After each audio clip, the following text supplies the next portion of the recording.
ਮਨ ਪੀਵੈ ਸੁਣ ਸ਼ਬਦ ਵਿਚਾਰਾ, ਮਨ ਪੀਵੈ ਸੁਣ ਸ਼ਬਦ ਵਿਚਾਰਾ, ਝਿਮ ਝਿਮ ਵਰਸੈ ਅੰਮ੍ਰਿਤ ਧਾਰਾ, ਮਨ ਪੀਵੈ ਸੁਣ ਸ਼ਬਦ ਵਿਚਾਰਾ। ਵਾਹਿਗੁਰੂ ਜੀ ਕਾ ਖਾਲਸਾ, ਵਾਹਿਗੁਰੂ ਜੀ ਕੀ ਫਤਿਹ। ਸ਼ੁਕਰ ਵਾਹਿਗੁਰੂ ਜੀ ਦਾ। ਸਹਿਜੇ ਸਹਿਜੇ ਅਰਥਾਂ ਸਮੇਤ ਸਹਿਜ ਪਾਠ ਕਰਦੇ ਹਾਂ।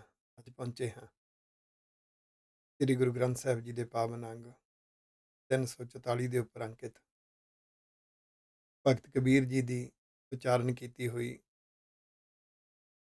ਚਿੱਤੀ ਨਾਮ ਦੀ ਬਾਣੀ ਹੈ, ਜਿਹਦੀਆਂ 9 ਥਿੱਤਾਂ ਦੀ ਵਿਚਾਰ ਪਿਛਲੇ ਅੰਗ ਤੱਕ ਕੀਤੀ ਸੀ। ਅੱਜ 10ਵੀਂ ਥਿੱਤ ਤੋਂ ਸ਼ੁਰੂ ਹੋ ਰਿਹਾ। ਉਸ ਤੋਂ ਬਾਅਦ ਅਗਲੀ ਬਾਣੀ ਭਗਤ ਕਬੀਰ ਜੀ ਦੀ ਹੈ ਵਾਰ 7, ਯਾਨੀ 7 ਦਿਨ ਚਿੱਤਾਂ ਤੋਂ ਸਿਖਾਇਆ ਜਾ ਰਿਹਾ, ਰੁੱਤਾਂ ਤੋਂ ਸਿਖਾਇਆ ਜਾ ਰਿਹਾ, ਦਿਨਾਂ ਤੋਂ ਸਿਖਾਇਆ ਜਾ ਰਿਹਾ ਤੇ ਸਿੱਖਣਾ ਹੈ ਆਤਮਿਕ ਜੀਵਨ ਜੁਗਤ। ਆਓ ਸਿੱਖਣ ਦਾ ਯਤਨ ਕਰੀਏ ਜੀ। 10ਵੀਂ ਦਾਹ ਦਿਸ ਹੋਏ ਆਨੰਦ। ਜਿਵੇਂ ਚੰਦਰਮਾ ਦੀ ਇੱਕ ਮਿੱਠੀ ਮਿੱਠੀ ਰੋਸ਼ਨੀ ਹੈ, ਮੱਸਿਆ ਵਾਲੇ ਦਿਨ ਬਿਲਕੁਲ ਨਹੀਂ ਹੁੰਦੀ, ਘੁੱਪ ਹਨੇਰਾ ਹੈ। ਏਕਮ ਵਾਲੇ ਦਿਨ ਥੋੜ੍ਹੀ ਜਿਹੀ ਹੋਰ ਵੱਧਦੀ ਹੈ, ਦੂਜ ਵਾਲੇ ਦਿਨ ਹੋਰ ਵੱਧਦੀ ਹੈ। ਉਹ ਜਿਹੜੀ ਚੰਦਰਮਾ ਦੀ ਚਾਂਦਨੀ ਰੋਜ਼ ਵੱਧਦੀ ਹੈ, ਉਹਦੇ ਤੋਂ ਦੇਖੋ ਕਿਵੇਂ ਇਸ਼ਾਰਾ ਦਿੱਤਾ ਗਿਆ ਕਿ ਸਾਡੇ ਅੰਦਰ ਵੀ ਇੱਕ ਮਿੱਠੀ ਮਿੱਠੀ ਸੋਝੀ ਗੁਰੂ ਦੇ ਮਾਰਗ ਦੀ ਜਦੋਂ ਬਣਦੀ ਹੈ, ਉਹ ਸੋਝੀ ਵਿੱਚ ਆਨੰਦ ਹੈ, ਇੱਕ ਰਸ ਹੈ। ਉਹਦੇ ਵੀ ਇਹ 15 ਸਟੈਪ ਦਿਖਾਏ ਗਏ ਨੇ ਤੇ 10ਵਾਂ ਸਟੈਪ ਹੈ 10ਵੀਂ ਦਾਹ ਦਿਸ ਹੋਏ ਆਨੰਦ। ਦਹ ਦਿਸ ਹਰ ਥਾਂ ਤੇ, ਸਿਚੁਏਸ਼ਨ ਜੋ ਮਰਜ਼ੀ ਹੋਵੇ, ਹਾਲਾਤ ਜੋ ਮਰਜ਼ੀ ਹੋਣ, ਚਾਹੇ ਸੁੱਖ ਹੈ ਚਾਹੇ ਦੁੱਖ ਹੈ, ਚਾਹੇ ਦੁਨੀਆ ਸਹਿਯੋਗ ਦਿੰਦੀ ਹੈ ਚਾਹੇ ਵਿਰੋਧ ਕਰਦੀ ਹੈ, ਚਾਹੇ ਕੋਈ ਵਡਿਆਈ ਕਰ ਰਿਹਾ ਚਾਹੇ ਕੋਈ ਨਿੰਦਾ ਕਰ ਰਿਹਾ, ਅੰਦਰ ਇੱਕ ਆਨੰਦ ਬਣਿਆ ਹੁੰਦਾ ਹੈ। ਸਮਝ ਲਓ ਇਹ 10ਵੀਂ ਸਟੈਪ ਹੈ, 10ਵਾਂ ਸੋਝੀ ਦਾ। ਜਿਵੇਂ ਚੰਦਰਮਾ ਦੀ 10ਵੀਂ ਵਾਲੇ ਦਿਨ ਕਾਫੀ ਚਾਨਣ ਹੋ ਜਾਂਦਾ ਹੈ, ਇਸੇ ਤਰ੍ਹਾਂ ਅੰਦਰ ਉਸ ਆਨੰਦ ਦੇ ਵਿੱਚ ਸੋਝੀ ਬਣਦੀ ਹੈ। ਟੂਟੈ ਭਰਮ ਮਿਲੈ ਗੋਬਿੰਦ। ਅੰਦਰ ਭਰਮ ਭੁਲੇਖੇ ਦੂਰ ਹੋ ਜਾਂਦੇ ਨੇ। ਜਿਹੜਾ ਮਨ ਦੇ ਅੰਦਰ ਭਰਮ ਪਿਆ ਹੋਇਆ ਨਾ, ਜੇ ਮੈਂ ਆਹ ਨਾ ਕੀਤਾ ਪਤਾ ਨਹੀਂ ਕੀ ਹੋਏਗਾ, ਲੋਕਾਂ ਨੂੰ ਖੁਸ਼ ਨਾ ਕੀਤਾ, ਜੇ ਮੈਂ ਐਂਟਰਟੇਨਮੈਂਟ ਨਾ ਕੀਤੀ, ਇਸ ਤਰ੍ਹਾਂ ਦੇ ਬੜੇ ਭਰਮ ਨੇ, ਉਹ ਭਰਮ ਦੂਰ ਹੋ ਜਾਂਦੇ ਨੇ।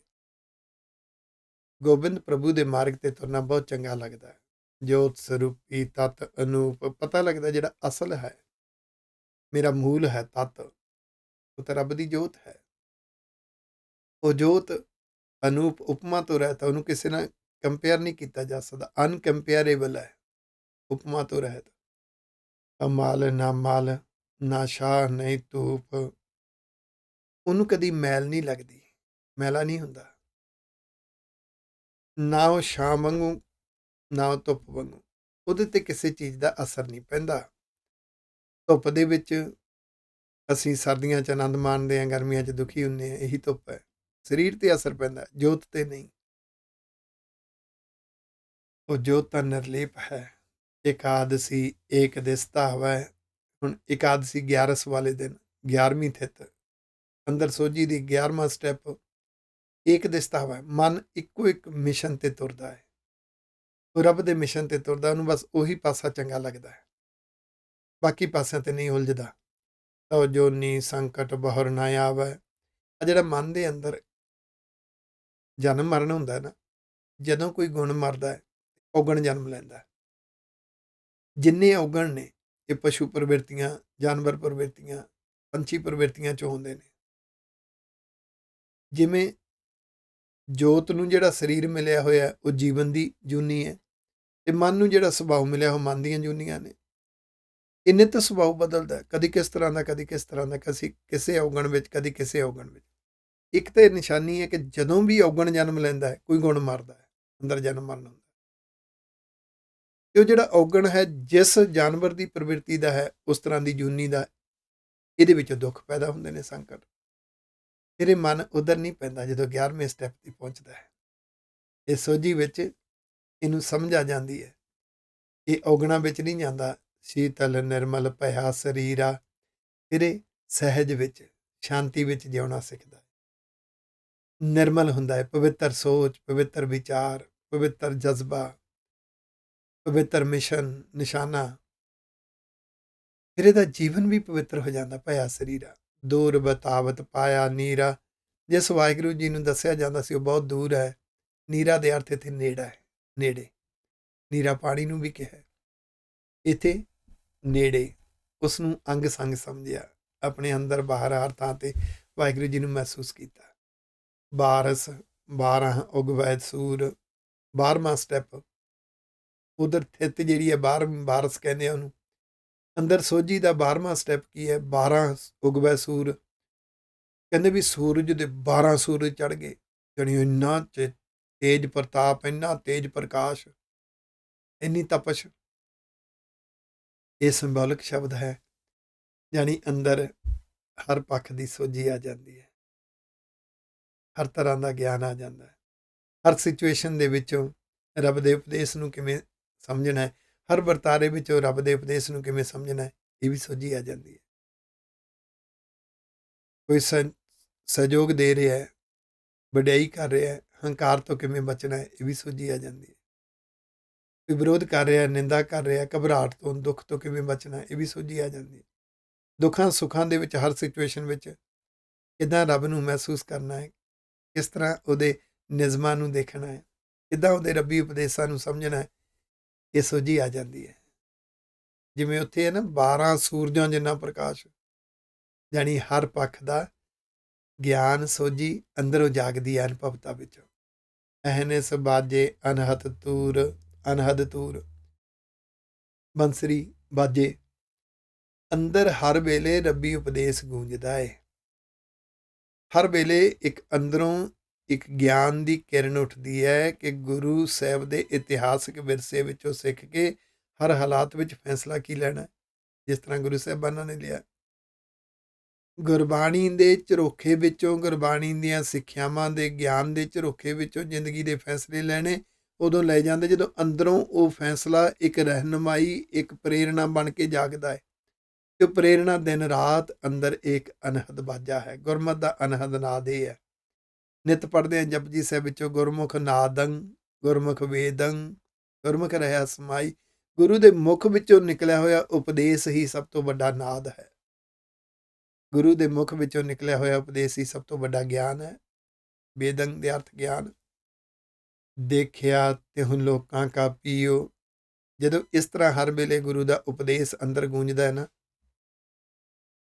ਪੀਓ ਹੁੰਦਾ ਮਾਲਕ, ਤਿੰਨਾਂ ਲੋਕਾਂ ਦਾ ਮਾਲਕ ਪ੍ਰਭੂ, ਉਹਨੂੰ ਹਰ ਥਾਂ ਤੇ ਹਾਜ਼ਰ ਨਾਜ਼ਰ ਮਹਿਸੂਸ ਕੀਤਾ, ਦੇਖਿਆ। ਜਦੋਂ ਕੋਈ ਵੀ ਵਰਤਾਰਾ ਹੋਵੇ, ਚਾਹੇ ਮਨ ਨੂੰ ਚੰਗਾ ਲੱਗਦਾ, ਚਾਹੇ ਨਹੀਂ ਚੰਗਾ ਲੱਗਦਾ, ਚਾਹੇ ਸੁੱਖ ਦੇਣ ਵਾਲਾ, ਚਾਹੇ ਦੁੱਖ ਦੇਣ ਵਾਲਾ, ਜਦੋਂ ਉਸ ਵਰਤਾਰੇ ਵਿੱਚੋਂ ਰੱਬ ਨੂੰ ਸੱਚੇ ਗਿਆਨ ਦੇ ਰੂਪ ਵਿੱਚ ਸਮਝ ਲਿਆ ਨਾ, ਸਮਝ ਲਏ ਦਰਸ਼ਨ ਹੋ ਗਏ। ਅੰਦਰ ਹੌਸਲਾ, ਇੰਨਾ ਹੌਸਲਾ ਦੁਨੀਆ ਨਹੀਂ ਦੇ ਸਕਦੀ। ਉਹ ਦੁਨੀਆ ਜਿਹੜੀ ਹੌਸਲਾ ਦਿੰਦੀ ਹੈ, ਹੌਸਲਾ ਤੋੜਦੀ ਵੀ ਹੈ। ਜਿਹੜੇ ਲੱਗਦਾ ਹੁੰਦਾ ਨਾ ਸਾਡੇ ਆਪਣੇ ਨੇ, ਹੌਸਲਾ ਦਿੰਦੇ ਨੇ, ਬੁਰੀ ਤਰ੍ਹਾਂ ਹੌਸਲਾ ਤੋੜ ਵੀ ਦਿੰਦੇ ਨੇ। ਪਰ ਜਿਹੜਾ ਰੱਬ ਨੂੰ ਮਹਿਸੂਸ ਕਰਕੇ ਹੌਸਲਾ ਮਿਲਦਾ, ਕਮਾਲ ਹੀ ਹੈ, ਕਮਾਲ ਤੋਂ ਵੀ ਪਰੇ ਹੈ। ਆਚਾਰਜ ਭਇਆ ਜੀਵ ਤੇ ਸੀਓ। ਸਭ ਤੋਂ ਵੱਡਾ ਆਚਾਰਜ ਕੌਤਕ, ਜਿਹੜਾ ਜੀਵ ਹੈ ਨਾ, ਇਹ ਰੱਬ ਦੇ ਗੁਣਾਂ ਵਾਲਾ ਬਣ ਜਾਂਦਾ ਹੈ, ਰੱਬੀ ਗਿਆਨ ਵਿੱਚ ਸਮਾ ਜਾਂਦਾ ਹੈ, ਇਕਮਿਕ ਹੋ ਕੇ ਜਿਉਣਾ ਸਿੱਖ ਜਾਂਦਾ ਰੱਬ ਦੇ ਨਾਲ। ਤੇਰਸ 13 ਅਗੰਮ ਬਖਾਣ। ਉਧਰ 13ਵੀਂ ਥਿੱਤ ਹੈ, ਤੇਰਸ ਕਹਿੰਦੇ ਉਹਨੂੰ। ਇੱਧਰ 13ਵਾਂ ਸਟੈਪ ਤੇਰੇ ਅੰਦਰ ਸੋਝੀ ਦਾ, ਉਹ ਜੋ ਅਗੰਮ ਹੈ, ਜਿਹਦੇ ਤੱਕ ਪਹੁੰਚ ਨਹੀਂ ਹੈ ਰੱਬ ਤੱਕ, ਤੇ ਫਿਰ ਰੱਬ ਬਾਰੇ ਵਿਖਿਆਨ ਵਿਚਾਰਾਂ ਮਨੁੱਖ ਕਰਦਾ ਹੈ। ਰੱਬ ਦੇ ਗੁਣਾਂ ਦੀਆਂ ਵਿਚਾਰਾਂ ਅੰਦਰੋਂ ਜਾਗਦੀਆਂ ਨੇ, ਅੰਦਰੋਂ ਅਨੁਭਵਤਾ ਵਿੱਚੋਂ ਗਿਆਨ ਜਾਗਦਾ। ਅਸਲੀ ਗਿਆਨ ਉਹ ਹੈ ਜਿਹੜਾ ਅਨੁਭਵਤਾ ਵਿੱਚੋਂ ਜਾਗਦਾ। ਆਪਣੇ ਜੀਵਨ ਵਿੱਚੋਂ ਗੁਣਾਂ ਨੂੰ ਸਮਝਣਾ, ਗੁਣਾਂ ਨੂੰ ਰੱਬ ਦੇ ਨਿਯਮ ਨਾਲ ਰਿਲੇਟ ਕਰਨਾ, ਉਹਦੀ ਰੱਬ ਦੀ ਬਖਸ਼ਿਸ਼ ਨਾਲ ਰਿਲੇਟ ਕਰਨਾ, ਉਹਨੂੰ ਰੱਬ ਦੀ ਦਿੱਤੀ ਹੋਈ ਦਾਤ ਸਮਝਣਾ। ਇਹਦਾ ਅਨੁਭਵ ਕਰਕੇ ਉਹ ਜੋ ਵਿਚਾਰਾਂ ਲੋਕਾਂ ਨਾਲ ਸਮਝੀਆਂ ਕੀਤੀਆਂ ਜਾਂਦੀਆਂ ਨੇ, ਉਹ ਵਿਖਿਆਨ ਹੁੰਦੇ ਨੇ। ਇਹ ਸਦਾ ਚੱਲਦੇ ਰਹਿਣਗੇ। ਇਸ ਲਈ ਕੋਈ ਵੀ ਵਿਖਿਆਨ, ਕੋਈ ਵੀ ਲਿਖਤ, ਕੋਈ ਵੀ ਸਟੀਕ ਫਾਈਨਲ ਵਰਜ਼ਨ ਨਹੀਂ ਹੋ ਸਕਦਾ। ਨਵੀਂ ਨਵੀਂ ਅਨੁਭਵਤਾ ਜਾਗਦੀ ਰਹੇਗੀ, ਨਵੇਂ ਨਵੇਂ ਵਿਚਾਰ ਆਉਂਦੇ ਰਹਿਣਗੇ, ਨਵੇਂ ਨਵੇਂ ਅਰਥ ਆਉਂਦੇ ਰਹਿਣਗੇ, ਨਵਾਂ ਨਵਾਂ ਗਿਆਨ ਪ੍ਰਗਟ ਹੁੰਦਾ ਰਹੇਗਾ। ਇਹ 13ਵਾਂ ਸਟੈਪ ਹੈ, ਜਦੋਂ ਅੰਦਰ ਉਸ ਅਗੰਮ ਪ੍ਰਭੂ ਬਾਰੇ ਅਨੁਭਵਤਾ ਵਿੱਚੋਂ ਵਿਖਿਆਨ ਵਿਚਾਰ ਪੈਦਾ ਹੁੰਦੇ ਨੇ, ਤੇ ਦੂਸਰਿਆਂ ਨੂੰ ਵਿਖਿਆਨ ਕੀਤੇ ਜਾਂਦੇ, ਦੱਸੇ ਜਾਂਦੇ ਨੇ। ਅਰਧ ਉਰਧ ਵਿੱਚ ਸਮ ਪਹਿਚਾਣ, ਅਰਧ ਮਨ ਦੀ ਨੀਵੀਂ ਅਵਸਥਾ, ਉਰਧ ਮਨ ਦੀ ਉੱਚੀ ਅਵਸਥਾ। ਦੋਨਾਂ ਦੇ ਵਿੱਚ ਹੀ ਰੱਬ ਦੇ ਨਿਯਮ ਨੂੰ ਪਹਿਚਾਨਣਾ, ਨਿਯਮ ਨੂੰ ਸਮਝਣਾ। ਊਚ ਨੀਚ ਨਹੀਂ, ਵਾਹਿਗੁਰੂ, ਨੀਚ ਊਚ ਨਹੀਂ ਮਾਨ ਅਪਮਾਨ, ਨੀਚ ਊਚ ਨਹੀਂ ਮਾਨ ਅਮਾਨ। ਨਾ ਹੀ ਕੋਈ ਨੀਵਾਂ ਦਿਸਦਾ ਏ। ਨੀਵਿਆਂ ਨੂੰ ਦੇਖ ਕੇ ਅੰਦਰ ਗੁਮਾਨ, ਹੰਕਾਰ ਆਉਣਾ ਬੰਦ ਹੋ ਜਾਂਦਾ ਤੇ ਉੱਚਿਆਂ ਨੂੰ ਦੇਖ ਕੇ ਅੰਦਰ ਇੰਫੀਰੀਅਰਟੀ ਕੰਪਲੈਕਸ, ਆਪਣੇ ਆਪ ਨੂੰ ਨੀਵਾਂ ਮੰਨਣਾ, ਇਹ ਵੀ ਖਤਮ ਹੋ ਜਾਂਦਾ। ਆਤਮਹੀਣਤਾ। ਕੋਈ ਮਾਨ ਸਤਿਕਾਰ ਦਿੰਦਾ ਹੈ, ਕੋਈ ਨਰਾਦਰੀ ਕਰਦਾ, ਵਿਰੋਧ ਕਰਦਾ, ਕੋਈ ਰੁੱਸਦਾ ਹੈ, ਕੋਈ ਫਰਕ ਨਹੀਂ ਪੈਂਦਾ। ਫਿਰ ਇੱਕ ਰਸ ਜਿਉਣਾ ਆ ਜਾਂਦਾ। ਵਿਆਪਕ ਰਾਮ ਸਗਲ ਸਮਾਨ, ਕਿਉਂਕਿ ਹਰ ਥਾਂ ਤੇ ਉਹ ਰਾਮ ਰੋਮ ਰੋਮ ਵਿੱਚ ਰਮੇ ਹੋਏ ਪ੍ਰਭੂ ਜੀ ਮਹਿਸੂਸ ਹੁੰਦੇ ਨੇ। ਹਰ ਥਾਂ ਤੇ ਸਗਲ ਸਮਾਨ ਇੱਕੋ ਜਿਹੇ ਨੇ। ਸੱਚਾ ਗਿਆਨ ਬਣ ਕੇ ਚਾਹੇ ਵਰਤਾਰੇ ਛੋਟੇ ਨੇ ਚਾਹੇ ਵੱਡੇ ਨੇ, ਚਾਹੇ ਵਰਤਾਰੇ ਦੁਖੀ ਕਰਨ ਵਾਲੇ ਨੇ ਚਾਹੇ ਸੁਖੀ ਕਰਨ ਵਾਲੇ ਨੇ, ਹਰ ਵਰਤਾਰੇ ਵਿੱਚੋਂ ਉਹ ਸੱਚਾ ਗਿਆਨ ਇੱਕੋ ਜਿਹਾ ਦਿਖਾਈ ਦਿੰਦਾ ਹੈ, ਸੋਝੀ ਮਿਲਦੀ ਹੈ। 14 ਲੋਕ ਮਝਾਰ, 14ਵਾਂ ਸਟੈਪ ਉਧਰ ਥਿੱਤ ਦੀ 14 ਸਥਿਤ ਹੈ ਚੰਦਰਮਾ ਦੀ। ਇੱਧਰ 14ਵਾਂ ਸਟੈਪ ਜਦੋਂ ਅੰਦਰ ਸੋਝੀ ਦਾ, ਆ ਜਿਹੜੇ 14 ਲੋਕ ਮੰਨੇ ਨੇ, ਭਾਵ ਸਮੁੱਚਾ ਯੂਨੀਵਰਸ ਹੈ, ਉਸ ਵਿੱਚ ਰੱਬ ਦਾ ਨਿਯਮ, ਰੱਬ ਦਾ ਸੱਚਾ ਗਿਆਨ ਤੇ ਰੱਬ ਦੀ ਜੋਤ, ਉਹਦੀ ਸ਼ਕਤੀ ਮਹਿਸੂਸ ਹੁੰਦੀ ਹੈ। ਰੋਮ ਰੋਮ ਮੈਂ ਬਸੈ ਮੁਰਾਰ, ਪਤਾ ਲੱਗਦਾ ਮੁਰਾਰ ਮਾਲਕ ਵਾਹਿਗੁਰੂ ਜੀ, ਮੁਰਾਰੀ ਬੇਕਾਰਾਂ ਨੂੰ ਮਾਰਨ ਵਾਲੇ ਪ੍ਰਭੂ ਜੀ ਰੋਮ ਰੋਮ ਵਿੱਚ ਵਸੇ ਹੋਏ ਨੇ। ਉਹਦਾ ਇੱਕ ਆਨੰਦ ਬਣਦਾ ਹੈ, ਇੱਕ ਅੰਦਰ ਰਸ ਬਣਦਾ ਹੈ। ਸਤ ਸੰਤੋਖ ਕਾ ਧਰੋ ਧਿਆਨ, ਅਖੀਰ ਤੇ ਹੁਣ ਸਿੱਖਿਆ ਦੇ ਰਹੇ ਨੇ ਭਗਤ ਕਬੀਰ ਜੀ। ਕਹਿੰਦੇ ਪਿਆਰਿਓ, ਅੰਦਰ ਸਤ ਸੰਤੋਖ ਪੈਦਾ ਕਰੋ, ਸਬਰ ਸੰਤੋਖ ਵਿੱਚ ਜਿਉਣਾ, ਦੂਸਰਿਆਂ ਲਈ ਪਰਉਪਕਾਰ ਕਰਨਾ, ਉਹਨੂੰ ਸਤ ਸੰਤੋਖ ਕਹਿੰਦੇ ਨੇ। ਜਿੱਥੇ ਜਿੱਥੇ ਸਤ ਤੇ ਸੰਤੋਖ ਇਕੱਠਾ ਆਇਆ, ਉੱਥੇ ਦੂਸਰਿਆਂ ਦਾ ਭਲਾ ਕਰਨਾ, ਦੂਸਰਿਆਂ ਲਈ ਪਰਉਪਕਾਰ ਕਰਨਾ। ਇਸ ਮਿਸ਼ਨ ਵੱਲ ਧਿਆਨ ਕਰੋ। ਕਥਨੀ ਕਥੀਆ ਬ੍ਰਹਮ ਗਿਆਨ, ਤੇ ਜੋ ਰੱਬੀ ਗਿਆਨ ਹੈ ਨਾ, ਗੁਰਬਾਣੀ ਦੀਆਂ ਸਿੱਖਿਆਵਾਂ ਨੂੰ ਜ਼ਿੰਦਗੀ 'ਚ ਜਿਉਂ ਕੇ ਉਹ ਅਨੁਭਵਤਾ ਵਿੱਚੋਂ, ਤਜਰਬੇ ਵਿੱਚੋਂ ਜਿਹੜਾ ਗਿਆਨ ਮਿਲਦਾ ਨਾ, ਉਹਨੂੰ ਵਿਚਾਰਿਆ ਕਰੋ, ਡਿਸਕਸ ਕਰਿਆ ਕਰੋ, ਦੂਸਰਿਆਂ ਨਾਲ ਸਾਂਝਾ ਕਰਿਆ ਕਰੋ, ਉਹਨੂੰ ਵੰਡਿਆ ਕਰੋ। ਦੂਜਿਆਂ ਲਈ ਪਰਉਪਕਾਰ ਕਰਨਾ, ਰੱਬ ਦੇ ਗਿਆਨ ਨੂੰ ਵੰਡਣਾ। ਆਹ ਦੋ ਗੱਲਾਂ ਬੜੀਆਂ ਕਮਾਲ ਦੀਆਂ ਕਹਿ ਦਿੱਤੀਆਂ। ਪੂਨਿਓ ਪੂਰਾ ਚੰਦ ਆਕਾਸ਼, ਉਧਰ ਥਿੱਤਾਂ ਦੇ ਵਿੱਚ ਪੂਰਨਮਾਸ਼ੀ ਹੈ, ਫੁੱਲ ਮੂਨ ਜਿਹਨੂੰ ਕਹਿੰਦੇ ਆ, ਪੂਰਾ ਚਾਨਣ ਹੈ ਉਸ ਦਿਨ। ਅੰਦਰ ਵੀ ਜਦੋਂ ਪੂਰਨ ਗਿਆਨ ਹੁੰਦਾ ਹੈ, ਅੰਦਰ ਰੱਬ ਦੀ ਬਖਸ਼ਿਸ਼ ਵਾਲੀ ਸੋਝੀ ਹੁੰਦੀ ਹੈ, ਪਸਰਾ ਹੈ ਕਲਾ ਸਹਿਜ ਪ੍ਰਕਾਸ਼, ਫਿਰ ਰੱਬ ਦੀ ਕਲਾ ਅੰਦਰੋਂ ਜਾਗਦੀ ਹੈ। ਉਹ ਸਭ ਤੋਂ ਵੱਡੀ ਕਲਾ ਹੈ ਸਹਿਜ, ਸਹਿਜ ਵਿੱਚ ਜਿਉਣਾ, ਸਹਿਜ ਵਿੱਚ ਫੈਸਲੇ ਲੈਣੇ, ਸਹਿਜ ਵਿੱਚ ਮਿਸ਼ਨ ਵੱਲ ਵੱਧਦੇ ਰਹਿਣਾ। ਅੰਦਰ ਇੱਕ ਸੋਝੀ ਤੇ ਅੰਦਰ ਆਨੰਦ ਖੇੜਾ ਆ ਜਾਣਾ। ਆਦ ਅੰਤ ਮੱਧ ਹੋਏ ਰਿਹਾ ਥੀਰ, ਫਿਰ ਉਹ ਜੋ ਰੱਬ ਆਦ ਅੰਤ ਮੱਧ, ਹਰ ਥਾਂ ਤੇ ਰੱਬ ਦੀ ਸ਼ਕਤੀ, ਰੱਬ ਸੱਚਾ ਗਿਆਨ ਬਣ ਕੇ, ਗੁਣ ਬਣ ਕੇ ਹੈ। ਫਿਰ ਮਨ ਉਹਦੇ ਵਿੱਚ ਟਿਕਿਆ ਰਹਿੰਦਾ ਹੈ, ਉਹਦੇ ਪਿਆਰ ਵਿੱਚ ਭਿੱਜਿਆ ਰਹਿੰਦਾ ਹੈ। ਸੁਖ ਸਾਗਰ ਮੈਂ ਰਮੈ ਕਬੀਰ, ਉਹਦੇ ਵਿੱਚੋਂ ਇੱਕ ਸੰਤੁਸ਼ਟੀ, ਸਬਰ, ਸ਼ੁਕਰਾਨੇ ਦਾ ਜਿਹੜਾ ਆਤਮਿਕ ਸੁੱਖ ਹੈ, ਭਗਤ ਕਬੀਰ ਜੀ ਕਹਿੰਦੇ ਮੈਂ ਉਸ ਸੁੱਖ ਵਿੱਚ ਜਿਉ ਰਿਹਾ। ਇਹ ਤਿੱਤੀ ਨਾਮ ਦੀ ਬਾਣੀ ਸੀ, 16 ਪਦੇ ਦੇ। ਅੱਗੋਂ 7 ਵਾਰ ਹਫ਼ਤੇ ਦੇ 7 ਦਿਨਾਂ ਤੋਂ ਸਿੱਖਣ ਦਾ ਸੰਦੇਸ਼ ਦੇਣ ਵਾਲੀ ਇਹ ਬਾਣੀ ਸ਼ੁਰੂ ਹੋ ਰਹੀ ਹੈ। ਇੱਕ ਓੰਕਾਰ ਸਤਿਗੁਰ ਪ੍ਰਸਾਦ। ਮੁੱਢ ਵਿੱਚ ਇਹ ਮੂਲ ਮੰਤਰ ਦਾ ਸੰਖੇਪ ਸਰੂਪ ਹੈ। ਵਾਹਿਗੁਰੂ ਇੱਕ ਹੈ, ਇੱਕ ਰਸ ਵਿਆਪਕ ਹੈ, ਹਰ ਥਾਂ ਤੇ ਸੱਚਾ ਗਿਆਨ ਬਣ ਕੇ, ਨਿਯਮ ਬਣ ਕੇ, ਗੁਣ ਬਣ ਕੇ ਹਰ ਥਾਂ ਤੇ ਸਮਾਏ ਹੋਏ ਨੇ। ਗੁਰਬਾਣੀ ਦੇ ਅੰਦਰ ਜੋ ਆਵਾਜ਼ ਹੈ, ਗੁਰੂ ਸਾਹਿਬ ਕਹਿ ਕੀ ਰਹੇ ਨੇ, ਉਹ ਰੱਬ ਦੀ ਆਵਾਜ਼ ਹੈ, ਸਤਿਗੁਰ ਸਰੂਪ ਹੈ। ਉਹਨੂੰ ਮੰਨਾਂਗੇ ਤਾਂ ਉਸ ਦੀ ਕਿਰਪਾ ਹੋਏਗੀ। ਸਤਿਗੁਰ ਸਰੂਪ ਦੀ ਕਿਰਪਾ ਦੇ ਨਾਲ ਉਸ ਨੂੰ ਹਰ ਸਮੇਂ ਅਨੁਭਵ ਕਰਕੇ ਜਿਉਇਆ ਜਾ ਸਕਦਾ ਹੈ। ਰਾਗ ਗੌੜੀ ਵਾਰ ਕਬੀਰ ਜੀਓ ਕੇ ਸੱਤ। ਹੁਣ ਵਾਰ ਦਾ ਸੰਬੰਧ 7 ਨਾਲ ਹੈ। ਵਾਰ 7, ਵਾਰ ਹੁੰਦਾ ਦਿਨ, 7 ਦਿਨ। ਗੌੜੀ ਰਾਗ ਹੈ, ਭਗਤ ਕਬੀਰ ਜੀ ਦੀ ਉਚਾਰਨ ਕੀਤੀ ਹੋਈ ਬਾਣੀ ਹੈ। ਹਫ਼ਤੇ ਦੇ 7 ਦਿਨਾਂ ਤੋਂ ਸੰਦੇਸ਼ ਦਿੱਤਾ ਗਿਆ।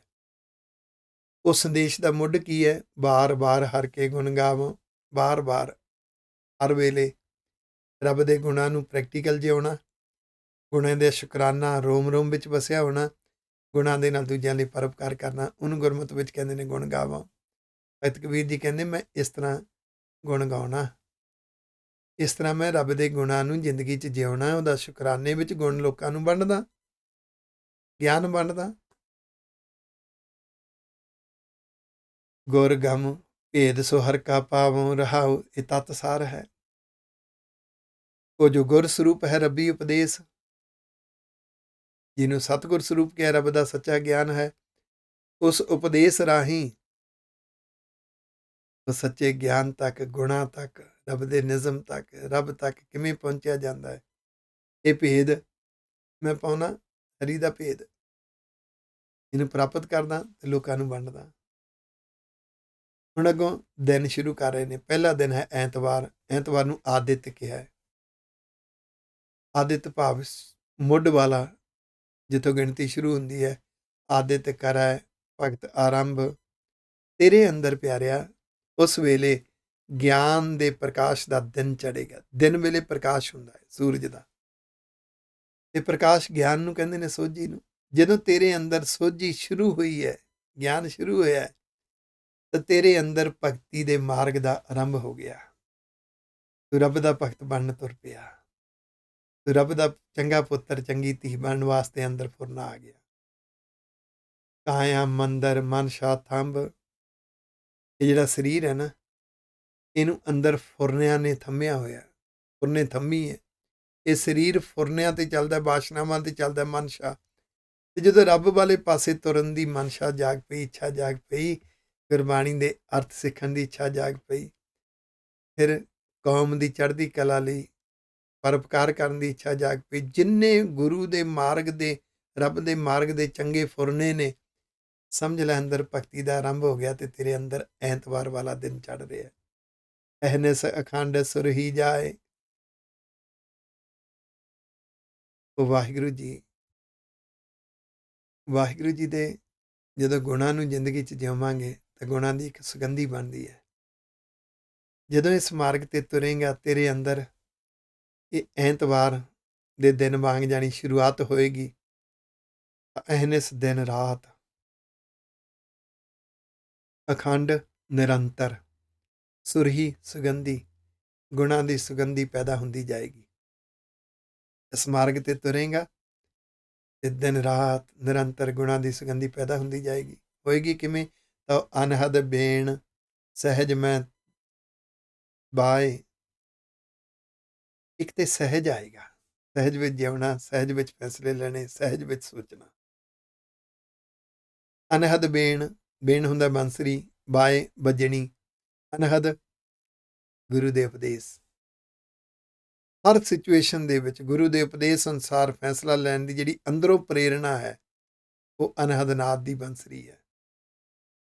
ਜਾਣੀ ਤੂੰ ਆਪਣੇ ਅੰਦਰੋਂ ਗੁਰੂ ਦੇ ਉਪਦੇਸ਼ ਅਨੁਸਾਰ ਪ੍ਰੇਰਣਾ ਲੈ ਕੇ ਜੀਵਨ ਜਿਉਣਾ ਸ਼ੁਰੂ ਕਰੇਗਾ।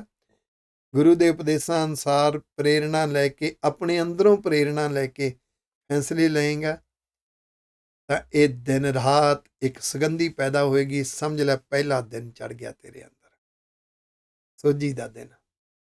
ਦੂਜਾ ਦਿਨ ਹੈ ਸੋਮਵਾਰ। ਸੋਮਵਾਰ ਸੱਸ ਅੰਮ੍ਰਿਤ ਝਰੈ ਸੋਮ। ਸੋਮ ਕਹਿੰਦੇ ਨੇ ਚੰਦਰਮਾ ਨੂੰ। ਐਤਵਾਰ ਜਿਹੜਾ ਨਾ, ਇਹ ਜਿੰਨੇ ਪਲੈਨਟਸ ਨੇ ਨਾ, ਇਹ ਪਲੈਨਟਸ ਦੇ ਨਾਮਾਂ ਦੇ ਉੱਪਰ ਦਿਨਾਂ ਦੇ ਨਾਮ ਰੱਖੇ ਗਏ ਨੇ। ਐਤਵਾਰ ਸੂਰਜ ਦਾ ਦਿਨ ਮੰਨਿਆ ਗਿਆ, ਡੇ ਆਫ ਸਨ, ਸੰਡੇ। ਸੋਮਵਾਰ ਚੰਦਰਮਾ ਦਾ, ਡੇ ਆਫ ਮੂਨ, ਮੌਨਡੇ। ਸੋਮਵਾਰ ਤੇਰੇ ਅੰਦਰ ਦੂਜਾ ਦਿਨ ਚੜ੍ਹ ਗਿਆ ਪਿਆਰਿਆ, ਜੇ ਤੇਰੇ ਅੰਦਰ ਇਸ ਮਾਰਗ ਤੇ ਤੁਰਨ ਦਾ ਇੱਕ ਅੰਮ੍ਰਿਤ ਰੂਪੀ ਰਸ ਦਾ ਝਰਨਾ ਚੱਲ ਪਿਆ। ਜਦੋਂ ਗੁਰਬਾਣੀ ਪੜ੍ਹਦੇ ਹਾਂ, ਰਸ ਆਉਣ ਲੱਗ ਜਾਵੇ, ਅਰਥਾਂ ਸਮੇਤ ਸਹਿਜ ਪਾਠ ਕਰਨ ਦਾ ਇੱਕ ਰਸ ਬਣ ਜਾਵੇ, ਅੰਦਰ ਇੱਕ ਖਿੱਚ ਬਣ ਜਾਵੇ, ਚੰਗੇ ਕੰਮ ਕਰਨੇ, ਪਰਉਪਕਾਰ ਕਰਨ ਦਾ ਇੱਕ ਰਸ ਬਣ ਜਾਵੇ, ਉਹ ਅੰਮ੍ਰਿਤ ਦਾ ਝਰਨਾ ਚੱਲ ਪਿਆ। ਸਮਝ ਲੈ ਦੂਜਾ ਦਿਨ ਚੜ੍ਹ ਗਿਆ। ਚਾਖਤ ਬੇਗ ਸਗਲ ਬਿਖ ਹਰੈ, ਆ ਜਿਹੜੀ ਬੁਰੀਆਂ ਆਦਤਾਂ ਦੀ ਜ਼ਹਿਰ ਹੈ ਨਾ, ਉਹਨੂੰ ਜਿਹੜਾ ਮਨ ਚੱਖਦਾ ਸੀ, ਉਹਦੇ ਵੱਲ ਭੱਜਦਾ ਸੀ, ਇਹ ਹਟ ਜਾਂਦਾ ਹੈ। ਨਾ ਇਹਨੂੰ ਸਵਾਦ ਚੰਗੇ ਲੱਗਦੇ ਨੇ, ਨਾ ਉਹਨੂੰ ਵਿਚਾਰ ਚੰਗੇ ਲੱਗਦੇ, ਨਾ ਉਸ ਤਰ੍ਹਾਂ ਦੀਆਂ ਸੋਚਾਂ ਚੰਗੀਆਂ ਲੱਗਦੀਆਂ ਨੇ। ਇਹ ਆਦਤਾਂ ਦੀ ਜ਼ਹਿਰ, ਵਿਕਾਰਾਂ ਦੀ ਜ਼ਹਿਰ ਅੰਦਰੋਂ ਖਤਮ ਹੁੰਦੀ ਹੈ, ਹੋਣੀ ਸ਼ੁਰੂ ਹੋ ਜਾਂਦੀ ਹੈ। ਸਮਝ ਲਓ ਦੂਜਾ ਦਿਨ ਚੜ੍ਹ ਗਿਆ। ਬਾਣੀ ਰੋਕਿਆ ਰਹਿ ਦੁਆਰ। ਫਿਰ ਗੁਰੂ ਦੀ ਬਾਣੀ ਰਾਹੀਂ, ਬਚਨਾਂ ਰਾਹੀਂ, ਗੁਰੂ ਦੇ ਉਪਦੇਸ਼ਾਂ ਰਾਹੀਂ, ਬਾਣੀ ਮਤਲਬ ਉਪਦੇਸ਼, ਇਹ ਮਨ ਮੈਨੇਜ ਹੋਣ ਲੱਗ ਜਾਂਦਾ, ਉੱਧਰੋਂ ਰੁਕਣ ਲੱਗ ਜਾਂਦਾ, ਰੱਬ ਦੇ ਦੁਆਰੇ ਤੇ ਟਿਕਿਆ ਰਹਿੰਦਾ ਹੈ। ਓ ਮਨ ਮਤਵਾਰੋ ਪੀਵਨਹਾਰ। ਤੇਰੇ ਮਨ ਉਸ ਰਸ ਵਿੱਚ ਮਸਤ ਹੁੰਦਾ ਹੈ। ਪਰਉਪਕਾਰ ਦੇ ਮਿਸ਼ਨ ਤੇ ਤੁਰਦਿਆਂ ਬੜੇ ਵਿਘਨ ਆਉਂਦੇ ਨੇ। ਕੁਝ ਲੋਕ ਜਿਨ੍ਹਾਂ ਕੋਲ ਦੀਵਾਨੀ ਦੀ ਮੱਤ ਨਹੀਂ, ਵਿਰੋਧ ਕਰਦੇ ਨੇ। ਕੁਝ ਲੋਕ ਆਪਣੇ ਆਪ ਨੂੰ ਚਾਹੇ ਚੰਗੇ ਕਹਾਉਂਦੇ ਨੇ, ਵੱਡੇ ਕਹਾਉਂਦੇ ਨੇ, ਨਫ਼ਰਤ ਜੈਲਸ ਦੇ ਵਿੱਚ ਨਿੰਦਾ ਕਰਦੇ ਨੇ, ਰਾਹ ਰੋਕਦੇ ਨੇ, ਵੱਡੇ ਵੱਡੇ ਵਿਘਨ ਪੈਦਾ ਕਰ ਦਿੰਦੇ ਨੇ। ਪਰ ਇਸ ਪਰਉਪਕਾਰ ਦੇ ਮਾਰਗ ਤੇ ਵਿਘਨਾਂ ਵਿੱਚੋਂ ਦੀ ਨਿਕਲ ਕੇ ਤਾਂ ਤੁਰਿਆ ਜਾਂਦਾ, ਅੰਦਰ ਇੱਕ ਜਨੂਨ ਹੋਵੇ, ਜਜ਼ਬਾ ਹੋਵੇ। ਜਨੂਨ ਤੇ ਜਜ਼ਬਾ ਤਾਂ ਜਾਗਦਾ ਹੈ ਜੇ ਇਸ ਰਸ ਦੇ ਵਿੱਚ ਮਨ ਮਸਤ ਹੋ ਗਿਆ। ਫਿਰ ਤੀਜਾ ਦਿਨ ਚੜ੍ਹੇਗਾ, ਮੰਗਲਵਾਰ ਲੈ ਮਾਹੀਤ। ਮੰਗਲ ਗ੍ਰਹਿ ਤੋਂ ਉਹਦੇ ਨਾਮ ਤੇ ਰੱਖਿਆ ਗਿਆ ਦਿਨ ਹੈ ਮੰਗਲਵਾਰ। ਜਦੋਂ ਤੀਜਾ ਸੋਝੀ ਦਾ ਦਿਨ ਤੇਰੇ ਅੰਦਰ ਚੜ੍ਹਦਾ ਨਾ, ਲੈ ਮਾਹੀਤ, ਮਹੀਤ ਹੁੰਦਾ ਕਿਲਾ। ਤੇਰੇ ਅੰਦਰ ਇੱਕ ਵਿਚਾਰ, ਇੱਕ ਸੋਚ, ਇੱਕ ਆਭਾ ਮੰਡਲ ਬਣਦਾ, ਜਿਹਨੂੰ ਔਰਾ ਕਹਿੰਦੇ ਆ। ਜਿਸ ਮਨੁੱਖ ਦੇ ਅੰਦਰ ਜਿੰਨਾ ਮਜ਼ਬੂਤ ਆਭਾ ਮੰਡਲ ਹੋਏਗਾ, ਜਿੰਨਾ ਸਟਰੋਂਗ ਔਰਾ ਹੋਏਗਾ, ਉਨਾ ਉਹਦਾ ਅਸਰ ਦੂਸਰਿਆਂ ਤੇ ਪਵੇਗਾ। ਤੁਸੀਂ ਦੇਖੋਗੇ ਹਰ ਬੰਦੇ ਦੀ ਜ਼ਿੰਦਗੀ 'ਚ ਕੋਈ ਐਸੇ ਮਨੁੱਖ ਹੁੰਦੇ ਨੇ, ਜਦੋਂ ਆਪਾਂ ਆਮ ਘਰ ਵਿੱਚ ਜਿਉਂਦੇ ਹਾਂ, ਘਰ ਵਿੱਚ ਖਿਝਣ ਦਾ ਮਾਹੌਲ ਬਣਿਆ ਹੁੰਦਾ ਹੈ, ਇੱਕ ਦੂਸਰੇ ਨੂੰ ਤਾਨੇ ਮਿਹਣਿਆਂ ਦਾ ਮਾਹੌਲ ਬਣਿਆ ਹੁੰਦਾ ਹੈ, ਘਰ ਵਿੱਚ ਹਰ ਵੇਲੇ ਚਿੰਤਾ ਦਾ ਮਾਹੌਲ ਬਣਿਆ ਹੁੰਦਾ ਹੈ, ਇੱਕ ਉਲਝਣ ਤਾਣੀ ਜੀ ਦਾ ਮਾਹੌਲ ਬਣਿਆ ਹੁੰਦਾ ਹੈ। ਜਦੋਂ ਕੋਈ ਇਸ ਤਰ੍ਹਾਂ ਦਾ ਗੁਰੂ ਕਾ ਪਿਆਰਾ ਹੁੰਦਾ ਹੈ, ਮਾਹੌਲ ਚੇਂਜ ਹੋ ਜਾਂਦਾ, ਮਨ ਸ਼ਾਂਤ ਹੋ ਜਾਂਦਾ ਹੈ, ਸਾਰਾ ਪਰਿਵਾਰ ਬੈਠ ਕੇ ਸੁਣਦਾ ਹੈ। ਜਦੋਂ ਕਿਸੇ ਦਾ ਪ੍ਰਭਾਵ ਸਾਰੇ ਪਰਿਵਾਰ ਤੇ ਪੈਂਦਾ, ਉਹ ਜਿੱਥੇ ਬੈਠਦਾ ਉੱਥੇ ਮਾਹੌਲ ਬਣ ਜਾਂਦਾ ਹੈ। ਸਮਝ ਲਿਓ ਉਹਦੇ ਅੰਦਰ ਇੱਕ ਕਿਲਾ ਹੈ, ਉਹਦੇ ਅੰਦਰ ਇੱਕ ਆਭਾ ਮੰਡਲ ਹੈ, ਔਰਾ ਹੈ। ਜਿਹੜੇ ਉਹਦੇ ਔਰੇ ਵਿੱਚ ਆ ਜਾਂਦੇ ਨੇ, ਉਹਦੇ ਆਭਾ ਮੰਡਲ ਵਿੱਚ ਆ ਜਾਂਦੇ ਨੇ, ਉਹ ਪ੍ਰਭਾਵਿਤ ਹੋ ਜਾਂਦੇ ਨੇ, ਉਹਦੀ ਸੰਗਤ ਕਰਦੇ ਨੇ, ਬਦਲਦੇ ਨੇ। ਉਹ ਪਤਾ ਕਿਵੇਂ ਬਣਦਾ? ਜਦੋਂ ਸੋਝੀ ਦਾ ਤੀਜਾ ਦਿਨ ਚੜ੍ਹਦਾ ਹੈ, ਪੰਜ ਚੋਰ ਕੀ ਜਾਣੈ ਰੀਤ। ਉਹਨੂੰ ਪਤਾ ਹੈ ਬੁਰੀਆਂ ਆਦਤਾਂ ਕਿਵੇਂ ਜਨਮ ਲੈਂਦੀਆਂ ਨੇ, ਤੈਨੂੰ ਮੈਨੇਜ ਕਿਵੇਂ ਕਰਨਾ, ਅੰਦਰ ਕਿਵੇਂ ਇਹਦੀ ਖਿੱਚ ਪੈਦਾ ਹੁੰਦੀ ਹੈ, ਉਸ ਖਿੱਚ ਤੋਂ ਬਚਣਾ ਕਿਵੇਂ ਹੈ, ਅੰਦਰ ਕਿਵੇਂ ਵਿਚਾਰ ਤੇ ਸੋਚਾਂ ਪੈਦਾ ਹੁੰਦੀਆਂ, ਕਿਵੇਂ ਇਸ ਤੋਂ ਬਚਣਾ ਹੈ, ਉਹ ਸਾਰੀ ਰੀਤ ਸਮਝ ਜਾਂਦੇ ਨੇ। ਘਰ ਛੋਡੇ ਬਾਹਰ ਜਨ ਜਾਏ। ਇਹ ਮਨ ਅਸਲੀ ਘਰ ਛੱਡ ਕੇ, ਗੁਰਮੁਖ ਸੁਭਾਅ ਨੂੰ ਛੱਡ ਕੇ, ਗੁਰਮਤ ਵਾਲੀ ਸੋਚ ਨੂੰ ਛੱਡ ਕੇ, ਖੋਟੀ ਮੱਤ ਦੇ ਵਿੱਚ, ਬੁਰੇ ਸੁਭਾਅ ਵਿੱਚ ਜਾ ਕੇ ਕਿਵੇਂ ਉਲਝਦਾ ਹੈ। ਜਦੋਂ ਉਲਝਦਾ ਹੈ, ਇਹ ਫਿਰ ਰੀਤ ਸਮਝ ਆ ਜਾਂਦੀ ਹੈ, ਕਿਵੇਂ ਚੱਲਦੀ ਹੈ ਅੰਦਰ ਪ੍ਰਕਿਰਿਆ, ਕਿਵੇਂ ਚੱਲਦੀ ਹੈ ਅੰਦਰ, ਰੱਬ ਦਾ ਨਿਜ਼ਮ ਕਿਵੇਂ ਚੱਲ ਰਿਹਾ ਹੈ। ਇਹਨੂੰ ਕਹਿਣਾ ਨਾਨਕ ਲਿਖਿਆ ਨਾਲ ਤੇਰੇ ਨਾਲ ਨਾਲ ਉਹ ਨਿਜ਼ਮ ਲਿਖਿਆ। ਉਹ ਫਿਰ ਪੰਜ ਚੋਰ ਦੀ ਰੀਤ ਕਿਵੇਂ ਸਮਝ ਲੱਗਦੀ ਹੈ? ਇਹ ਮਨ ਪਹਿਲਾਂ ਤਾਂ ਅੰਦਰੋਂ ਹੀ ਅਸਲੀ ਪੱਖ ਨੂੰ ਛੱਡ ਕੇ ਅੰਦਰ ਹੀ ਬੁਰੇ ਪੱਖ ਵਿੱਚ ਉਲਝਦਾ ਹੈ। ਜਦੋਂ ਉਲਝਦਾ ਹੈ ਨਾ ਤਰ ਖਰਾ ਰੇਸਾ ਹੈ ਰਾਏ। ਇਹ ਫਿਰ ਰਾਏ ਰਾਜਾ, ਮਨ ਰਾਜਾ ਹੈ ਇਸ ਸਰੀਰ ਦਾ, ਗਿਆਨ ਇੰਦਰੀਆਂ ਦਾ, ਇਹ ਚਲਾਉਂਦਾ, ਇਹਦੇ ਹੁਕਮ ਚੱਲਦੇ ਨੇ ਸਾਰੇ। ਫਿਰ ਇਹਦੇ ਅੰਦਰ ਖਿਜਣ ਦੀ ਆਦਤ ਪੈਦਾ ਹੋ ਜਾਂਦੀ, ਖਰਾ ਬਹੁਤ ਜ਼ਿਆਦਾ ਖਿਜਣ ਲੱਗ ਜਾਂਦਾ। ਸਮਝ ਲਿਓ ਅਸਲੀ ਮਾਰਗ ਤੋਂ ਪਾਸੇ ਹੈ, ਇਹਨੂੰ ਹਲੇ ਰੀਤ ਨਹੀਂ ਸਮਝ ਲੱਗੀ। ਤੇ ਜਦੋਂ ਤੀਜਾ ਦਿਨ ਚੜ ਗਿਆ, ਸਮਝ ਲੈ ਤੇਰੇ ਅੰਦਰ ਮੰਗਲਵਾਰ ਉਹ ਹੈ। ਜਦੋਂ ਇਹ ਰੀਤ ਸਮਝ ਲੱਗ ਗਈ, ਇਹਦੇ ਖਿਜਣ ਦੇ ਕਾਰਨ ਹੀ ਆ ਹੈ। ਬੁੱਧਵਾਰ ਬੁੱਧ ਕਰੈ ਪ੍ਰਗਾਸ। ਬੁੱਧ ਗ੍ਰਹਿ ਦੇ ਨਾਮ ਤੇ ਉੱਪਰ ਰੱਖਿਆ ਗਿਆ ਬੁੱਧਵਾਰ। ਤੇਰੇ ਅੰਦਰ ਇਹ ਚੌਥਾ ਦਿਨ ਚੜ ਗਿਆ, ਜਦੋਂ ਤੇਰੇ ਬੁੱਧ ਦੇ ਵਿੱਚ ਗੁਰਬਾਣੀ ਦੀਆਂ ਸਿੱਖਿਆਵਾਂ ਦੀ ਸੋਝੀ ਦਾ, ਰੱਬ ਦੇ ਨਿਯਮਾਂ ਦੀ ਸੋਝੀ ਦਾ, ਰੱਬੀ ਉਪਦੇਸ਼ ਦੀ ਸੋਝੀ ਦਾ ਪ੍ਰਕਾਸ਼ ਹੋ ਗਿਆ। ਉਹ ਪ੍ਰਕਾਸ਼, ਉਹ ਸੋਝੀ ਜਿਹਦੇ ਨਾਲ ਆਨੰਦ ਖੇੜਾ ਵੀ ਆ ਗਿਆ। ਹਿਰਦਾ ਕਮਲ ਮੈਂ ਹਰ ਕਾ ਵਾਸ। ਤੇਰਾ ਹਿਰਦਾ ਖਿੜਿਆ ਹੋਇਆ, ਹਰ ਵੇਲੇ ਅੰਦਰ ਆਨੰਦ 'ਚ ਹੈ। ਅੰਦਰ ਉਲੰਭਿਆਂ ਦੀ ਬਿਰਤੀ ਨਹੀਂ, ਤਾਨਿਆਂ ਦੀ ਬਿਰਤੀ ਨਹੀਂ, ਅੰਦਰੋਂ ਡਿਸਸੈਟਿਸਫੈਕਸ਼ਨ ਨਹੀਂ। ਸਮਝ ਲੈ ਹਰੀ ਦਾ ਵਾਸ, ਰੱਬ ਦੇ ਚਰਨਾਂ ਵਿੱਚ ਇਹ ਮਨ ਟਿਕ ਸਕਦਾ ਹੈ, ਇਹ ਰੱਬ ਦੇ ਮਾਰਗ ਤੇ ਤੁਰ ਸਕਦਾ ਹੈ, ਇਹ ਰੱਬ ਦੇ ਘਰ ਦੇ ਲਾਇਕ ਬਣ ਗਿਆ। ਗੁਰ ਮਿਲ ਦਊ ਏਕ ਸਮ ਧਰੈ। ਫਿਰ ਗੁਰ ਸਰੂਪ ਜੋ ਰੱਬੀ ਉਪਦੇਸ਼ ਹੈ ਨਾ, ਉਸ ਨੂੰ ਮਿਲ ਕੇ ਇਹਨੂੰ ਸਭ ਕੁਝ ਇੱਕ ਸਮਾਨ ਲੱਗਣ ਲੱਗ ਜਾਂਦਾ ਹੈ। ਉਸ ਵਾਹਿਗੁਰੂ ਜੀ ਦੇ ਵਿੱਚ ਇਕਮਿਕ ਹੋ ਜਾਂਦਾ ਹੈ। ਉਸ ਪਿਆਰ ਵਿੱਚ ਜਿਉਣਾ ਚੰਗਾ ਲੱਗਦਾ ਹੈ। ਉਰਦ ਪੰਕ ਲੈ ਸੁਧਾ ਕਰੈ। ਉਹ ਮਨ ਜਿਹੜਾ ਹਰ ਵੇਲੇ ਪੁੱਠੇ ਪਾਸੇ ਜਾਂਦਾ ਸੀ, ਹਰ ਵੇਲੇ ਇੱਕੜ ਵੱਲ, ਵਿਕਾਰਾਂ ਵੱਲ, ਬੁਰੀਆਂ ਆਦਤਾਂ ਵੱਲ ਜਾਂਦਾ ਸੀ। ਸੁਧਾ ਕਰੈ, ਸਿੱਧਾ ਹੋ ਗਿਆ, ਸਿੱਧੇ ਪਾਸੇ ਤੁਰ ਪਿਆ। ਤੁਸੀਂ ਦੇਖੋਗੇ ਬਹੁਤ ਪਿਆਰੇ ਐਸੇ ਨੇ ਜਿਹੜੇ ਨਿਤ ਨਸ਼ਾ ਕਰਦੇ ਸੀ, ਜਦੋਂ ਸੋਝੀ ਆਈ ਬਦਲ ਗਏ, ਬਾਣੀ ਵੀ ਪੜ੍ਹਨ ਲੱਗ ਪਏ, ਅੰਮ੍ਰਿਤ ਵੀ ਛਕ ਲਿਆ, ਪਰਉਪਕਾਰੀ ਵੀ ਬਣ ਗਏ। ਇਹ ਮਨ ਪੁੱਠਾ ਜਿਹੜਾ ਚਿੱਕੜ ਵਿੱਚ ਜਾਂਦਾ ਸੀ ਨਾ, ਸਿੱਧਾ ਹੋ ਗਿਆ। ਬ੍ਰਹਸਪਤ ਵਿਖਿਆ ਦੇ ਬਹਾਏ। ਬ੍ਰਹਸਪਤ ਉਸ ਗ੍ਰਹਿ ਦੇ ਨਾਮ ਦੇ ਉੱਪਰ ਇਹ ਵੀਰਵਾਰ ਦਿਨ ਰੱਖਿਆ ਗਿਆ। ਤੇਰੇ ਅੰਦਰ ਵੀਰਵਾਰ ਦਾ ਦਿਨ ਤਾਂ ਹੈ ਜੇ ਤੂੰ ਆਪਣੇ ਅੰਦਰੋਂ ਜਿਹੜੀ ਬੁਰੀਆਂ ਆਦਤਾਂ ਦੀ, ਵਿਕਾਰਾਂ ਦੀ ਜ਼ਹਿਰ ਹੈ ਨਾ, ਇਹਨੂੰ ਬਹਾ ਦੇਵੇਂ, ਪਾਸੇ ਕੱਢ ਦੇਵੇਂ। ਤੀਨ ਦੇਵ ਏਕ ਸੰਗ ਲਾਏ। ਅੰਦਰ ਨਾ, ਇੱਥੇ ਤੀਨ ਦੇਵ ਦੇ ਅਰਥ ਹੈ ਮਾਇਆ ਦੇ 3 ਗੁਣ। ਤਮੋ ਲੈਣ ਦੀ ਬਿਰਤੀ, ਇੱਥੋਂ ਵੀ ਕੁਛ ਮਿਲੇ, ਇੱਥੋਂ ਵੀ ਕੁਛ ਮਿਲੇ, ਇੱਥੋਂ ਵੀ ਕੁਛ ਮਿਲੇ। ਦੂਜਿਆਂ ਤੇ ਪ੍ਰਭਾਵ ਪਾਉਣ ਦੀ ਬਿਰਤੀ ਰਜੋਗੁਣ। ਤਮੋ ਗੁਣ ਲੈਣ ਦੀ ਬਿਰਤੀ, ਰਜੋਗੁਣ ਪ੍ਰਭਾਵ ਪਾਉਣ ਦੀ ਬਿਰਤੀ। ਜੋ ਕੁਛ ਆ ਗਿਆ ਮੇਰਾ ਪ੍ਰਭਾਵ ਪਵੇ, ਰਾਜਸੀ ਠਾਠ ਬਾਠ ਹੋਵੇ, ਮੇਰੇ ਕੋਲ ਪਦਵੀ ਹੋਵੇ, ਲੋਕ ਸਲਾਮਾਂ ਕਰਨ। ਬੜੀ ਬੁਰੀ ਬਿਮਾਰੀ ਹੈ ਇਸ ਰਸ ਦੀ।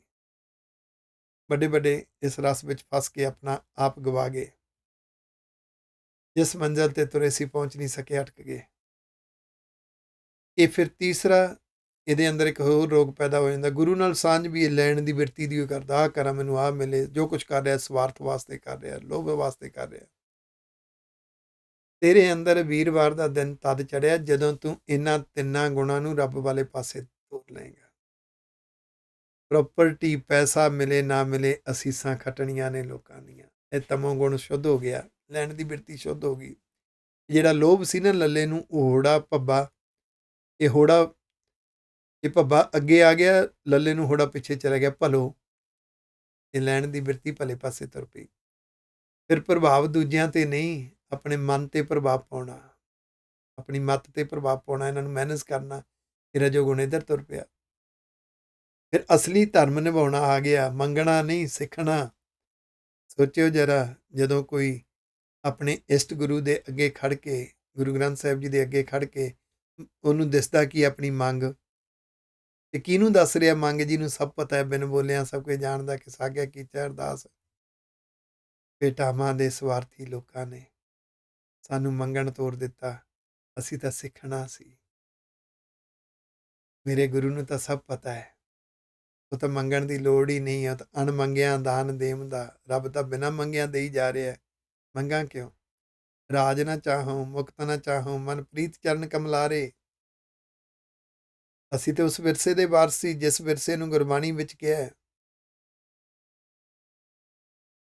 ਮੈਂ ਕਿਹਾ ਮੰਗੋ ਕਿਛ ਥਿਰ ਨਾ ਰਹਾਈ, ਦੀਜਾ ਨਾਮ ਪਿਆਰੀ ਜੀਓ। ਉਪਦੇਸ਼ ਮੰਗਣਾ ਸੀ, ਬਾਕੀ ਤੇ ਕੁਛ ਥਿਰ ਨਹੀਂ ਰਹਿੰਦਾ।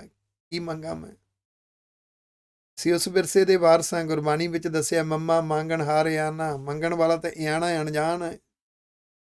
ਗੁਰੂ ਗ੍ਰੰਥ ਸਾਹਿਬ ਦੀਆਂ ਸਿੱਖਿਆਵਾਂ ਸਾਡੇ ਤੱਕ ਪਹੁੰਚੀਆਂ ਨਹੀਂ। ਅਸਲੀ ਧਰਮ ਨਿਭਾਉਣ ਵਾਸਤੇ ਸਿੱਖਣ ਦੀ ਬਿਰਤੀ ਪੈਦਾ ਕਰਨੀ ਪਵੇਗੀ। ਜਿਸ ਬੰਦੇ ਅੰਦਰ ਸਿੱਖਣ ਦੀ ਬਿਰਤੀ ਨਹੀਂ, ਉਹ ਕਦੀ ਤਰੱਕੀ ਨਹੀਂ ਕਰ ਸਕਦਾ, ਉਹ ਕਦੀ ਬਦਲ ਨਹੀਂ ਸਕਦਾ। ਸਮਝ ਲੈ, ਤੇਰੇ ਅੰਦਰ ਵੀਰਵਾਰ ਦਾ ਦਿਨ ਚੜ ਗਿਆ। ਜੇ ਤੈਨੂੰ ਅਸਲੀ ਰਮਨ ਸਮਝ ਲੱਗ ਗਈ, ਤੇ ਤੈਨੂੰ ਇਹ ਵੀ ਪਤਾ ਲੱਗ ਜਾਏਗਾ ਫਿਰ ਜਿਹੜੀ ਦੁਨੀਆ ਦੀ ਬਿਰਤੀ ਹੈ ਨਾ, ਦੁਨੀਆ ਫਸਦੀ ਕਿਵੇਂ ਹੈ। ਤੀਨ ਨਦੀ ਤ੍ਰਿਕੁਟੀ ਮਾਂ ਹੈ। ਅੰਦਰ 3 ਨਦੀਆਂ ਚੱਲ ਰਹੀਆਂ ਨੇ, ਇਹਨੂੰ ਤ੍ਰਿਕੁਟੀ ਕਹਿੰਦੇ ਨੇ।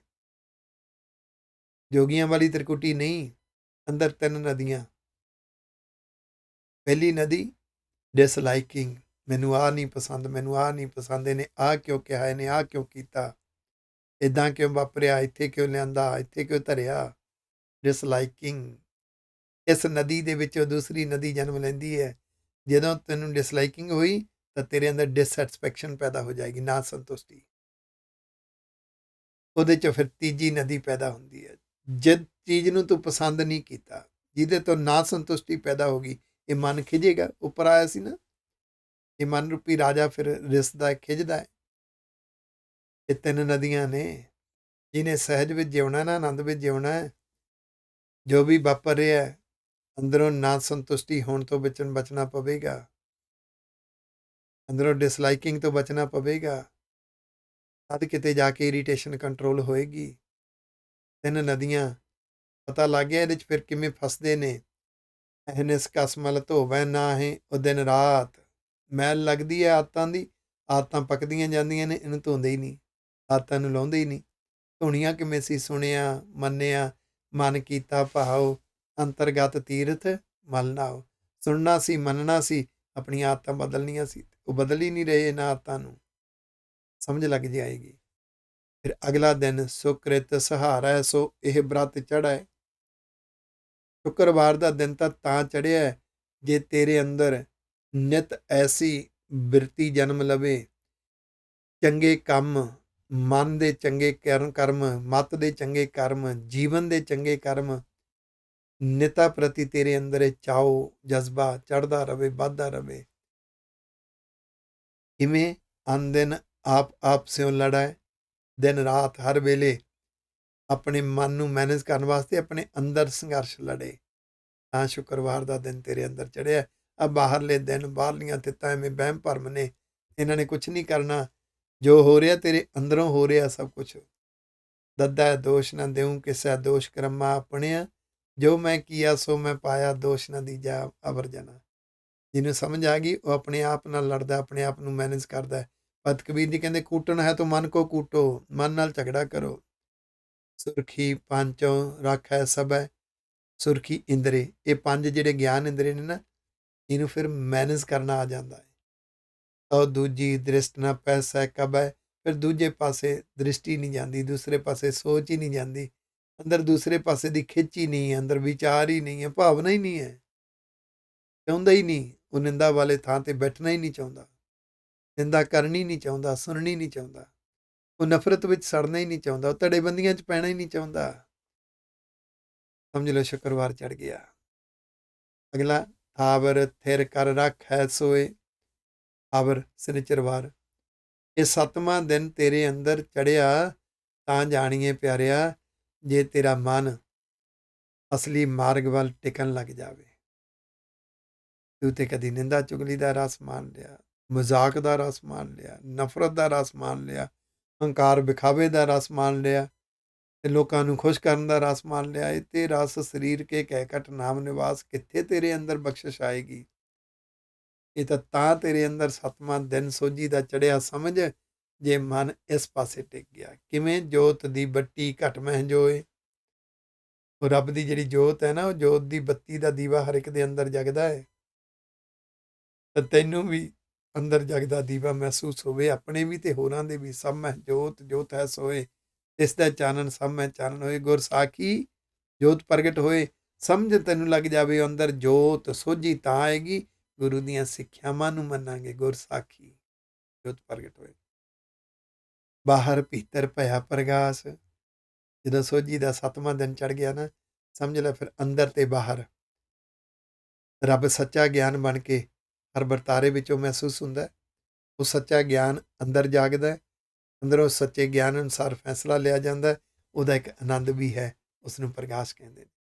ਤਬ ਹੁਆ ਸਗਲ ਕਰਮ ਕਾ ਨਾਸ, ਫਿਰ ਆ ਜਿਹੜੇ ਮਨ ਦੇ ਬੁਰੀਆਂ ਪ੍ਰਵਿਰਤੀਆਂ ਦੇ, ਕੁਸੰਗੀ ਪ੍ਰਵਿਰਤੀਆਂ ਦੇ, ਇੱਧਰ ਉੱਧਰ ਦੇ ਜਿਹੜੇ ਕਰਮ ਸੀ ਨਾ, ਸਾਰੇ ਖਤਮ ਹੋ ਜਾਂਦੇ ਨੇ, ਜੀਵਨ ਨਿਆਰਾ ਹੋ ਜਾਂਦਾ ਹੈ। ਜਬ ਲੱਗ ਘਟ ਮਹਿ ਦੂਜੀ ਆਨ, ਜਿੰਨਾ ਚਿਰ ਹਿਰਦੇ ਦੇ ਵਿੱਚ ਦੂਜੇ ਪਾਸੇ ਦੀ ਖਿੱਚ ਹੈ, ਦੂਜੇ ਪਾਸੇ ਦੇ ਵਿਚਾਰ, ਸੋਚਾਂ, ਜਜ਼ਬਾ ਨੇ, ਤੌਲੋ ਮਹਿਲ ਨਾ ਲੱਭੈ ਜਾਨ, ਤੇ ਨਾ ਉਹ ਇਸ ਮਹਿਲ ਨੂੰ, ਇਸ ਰੱਬ ਦੇ ਪਿਆਰ ਦੇ ਰਸ ਨੂੰ ਪਹਿਚਾਣ ਸਕਦਾ, ਤੇ ਨਾ ਇਹਦਾ ਕੋਈ ਲਾਹਾ ਖੱਟ ਸਕਦਾ। ਰਮਤ ਰਾਮ ਸਿਉ ਲਾਗੋ ਰੰਗ, ਜਿਸ ਦਾ ਪਿਆਰ ਵਾਹਿਗੁਰੂ ਜੀ ਨਾਲ ਬਣ ਗਿਆ, ਰਮਤ ਇਸ ਪਿਆਰ ਵਿੱਚ ਭਿੱਜਣ ਲੱਗ ਪਿਆ, ਜਿਹੜਾ ਰੱਬ ਦੇ ਪਿਆਰ ਵਿੱਚ ਆਪਾ ਵਾਰਨ ਲੱਗ ਪਿਆ। ਕਹੇ ਕਬੀਰ ਤਬ ਨਿਰਮਲ ਅੰਗ, ਭਗਤ ਕਬੀਰ ਜੀ ਕਹਿੰਦੇ ਫਿਰ ਉਹਦਾ ਜੀਵਨ ਨਿਰਮਲ ਹੋ ਜਾਂਦਾ, ਉਹਦੀਆਂ ਵਿਚਾਰ ਸ਼ੁੱਧ ਹੁੰਦੀ ਹੈ, ਉਹਦੀ ਸੋਚ ਸ਼ੁੱਧ ਹੁੰਦੀ ਹੈ, ਉਹਦੀ ਭਾਵਨਾ ਸ਼ੁੱਧ ਹੁੰਦੀ ਹੈ। ਉਹਦੇ ਜਜ਼ਬੇ ਸ਼ੁੱਧ ਹੁੰਦੇ ਨੇ, ਉਹਦੇ ਨਿਸ਼ਾਨੇ ਸ਼ੁੱਧ ਹੁੰਦੇ ਨੇ, ਉਹਦੇ ਕਾਰਜ ਸ਼ੁੱਧ ਹੁੰਦੇ ਨੇ, ਤੇ ਕਾਰਜਾਂ ਦੇ ਰਿਜ਼ਲਟ ਵੀ ਸ਼ੁੱਧ ਹੁੰਦੇ ਨੇ। ਉਹ ਫਿਰ ਕਿਸੇ ਵਰਗੇ ਨਹੀਂ ਹੁੰਦੇ, ਉਹ ਨਿਆਰੇ ਹੁੰਦੇ ਨੇ। ਗੁਰੂ ਕਿਰਪਾ ਕਰਨ। ਜਿੰਨੀ ਗੁਰਬਾਣੀ ਦੀ ਸਮਝ ਆਵੇ, ਜ਼ਿੰਦਗੀ ਜਿਉਈਏ ਭੁੱਲਾਂ ਚੁੱਕਾਂ ਦੀ ਖਿਮਾ ਜੀ। ਵਾਹਿਗੁਰੂ ਜੀ ਕਾ ਖਾਲਸਾ, ਵਾਹਿਗੁਰੂ ਜੀ ਕੀ ਮਨ ਪੀਵੈ ਸੁਣ ਸ਼ਬਦ ਵਿਚਾਰਾ, ਮਨ ਪੀਵੈ ਸੁਣ ਸ਼ਬਦ ਵਿਚਾਰਾ, ਜਿਮ ਜਿਮ